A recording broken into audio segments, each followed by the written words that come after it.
This has been a tough, busy weekend, so if a couple of people nod off to sleep during the morning service, please be understanding. Some of these folks were up all night long this weekend and for the American Cancer Society and the Relay for Life, and I do appreciate it.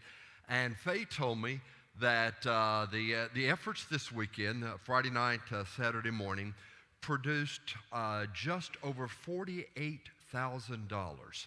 So that's a whole lot of, that's awesome. And if you didn't come to this, you really missed it. They had deep fried Twinkies. You know what a Twinkie is? It has 800 calories.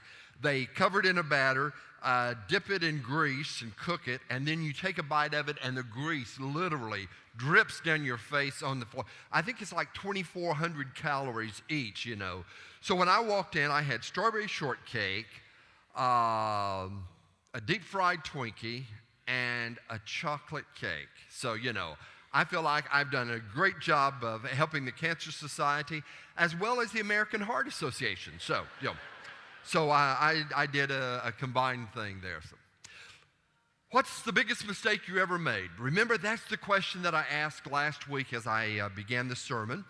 And I had asked our ministers to do a video, and they didn't do it because I was out the Friday the week before. So when we went to staff meeting on Monday, I said, guys, and Mary Beth, what is the biggest mistake you've ever made? And so I can't share with you everything that they said, but one mistake that I can share with you is that one of our ministers said, the biggest mistake I ever made was I locked myself in the car, and I thought, oh, come on now, everybody does that.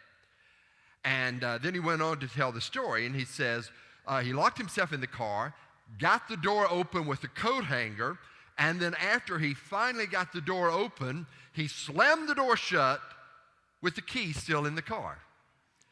Now that is pretty dumb, but there's hope because such men can go on to become recognized counselors. So I would not call any names, but we appreciate Jim. So. Now today's scripture reading starts the story of a man who most of us would look at and consider to be absolutely crazy, doing some of the dumbest things you could ever imagine. Hosea, one of God's prophets in the 7th century BC. And what he did seemed absolutely dumb to us. But what Hosea did was exactly what God asked him to do. Now, what happens when you do something dumb? Well, you either run from it or you work through it. We're all going to make those kinds of mistakes. We're all going to do those things that appear to be unwise, and we're going to respond in one of the two ways, either by working through it or running from it. A few weeks ago, I gave a sermon to our men and hit our men pretty hard with that sermon. Some of the men who wimped out sent their wives to reprimand me and say, Brother Bill, my husband was very upset about that sermon. And other men said, is that all you got? So, no, that's not all I've got. I've got another part of the 1-2 punch. The first punch was about, men needing to be the spiritual leaders of our church, our nation, and our homes. And the responsibility, guys, is you need to do it. I don't care how aggressive, how well-trained, how equal your wife is. Men set the pace. Secondly, a question. What do you do if you spiritually lead but no one follows? Now that's the real issue facing men today. Because we live in a world where not everybody's going to follow us. Our children, our wives, our friends. And the test of genuine Christian leadership is what happens when no one follows. Now, Hosea came on the biblical scene as a complete stranger. He appears to have been well trained in the scripture. He was comfortable in the royal courts. But one day, he received a message. It was a word from God. And from all evidence, this is the first time that God's really spoken to him. In verse 2 of our scripture reading, Hosea 1, when the Lord began to speak to Hosea, the Lord said to him, "Go, take to yourself an adulterous wife and children of unfaithfulness." Now, can you imagine the first word that comes out of God's mouth to your ears? I want you to marry a prostitute. And she already has a bunch of illegitimate children. So you're going to have a family.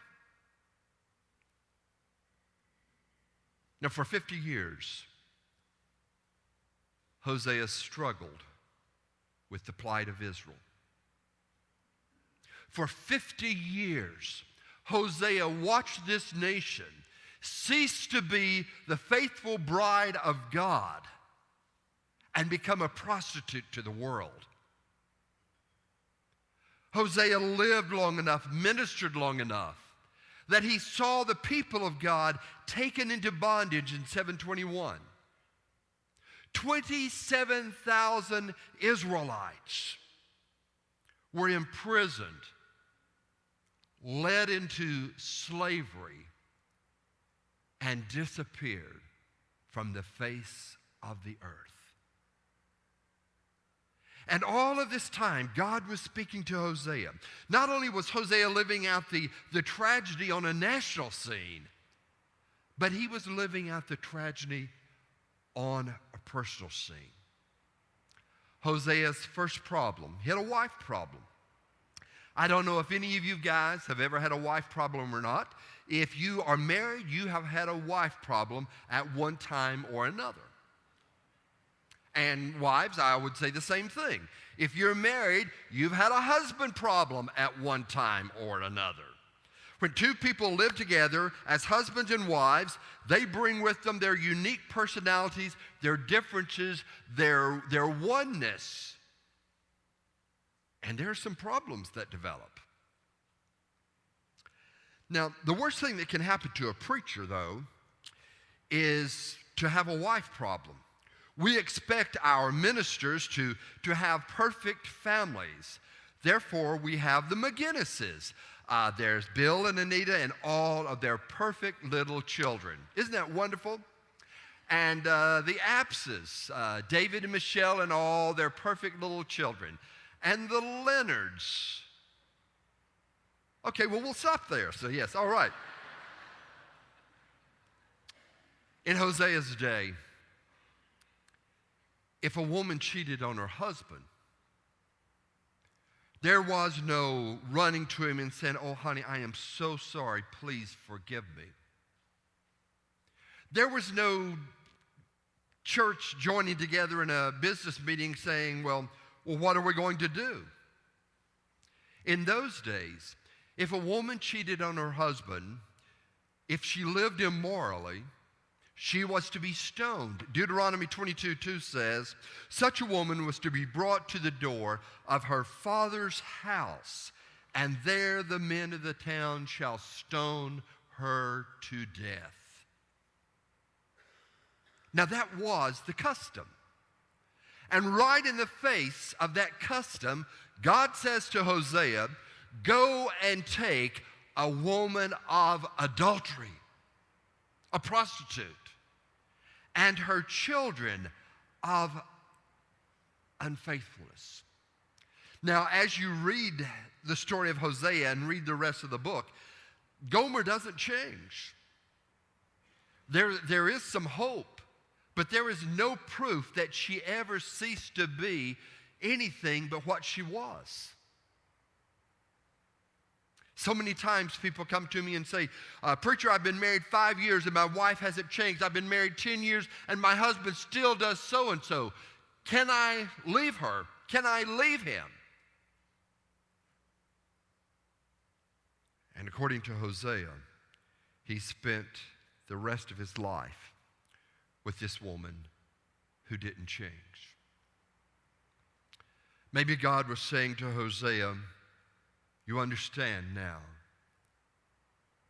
how difficult it's been for me as I have given and hoped and dreamed that Israel would follow me. But each time she kept returning to her own old ways. Just when I thought that everything was worked out, she would again be unfaithful.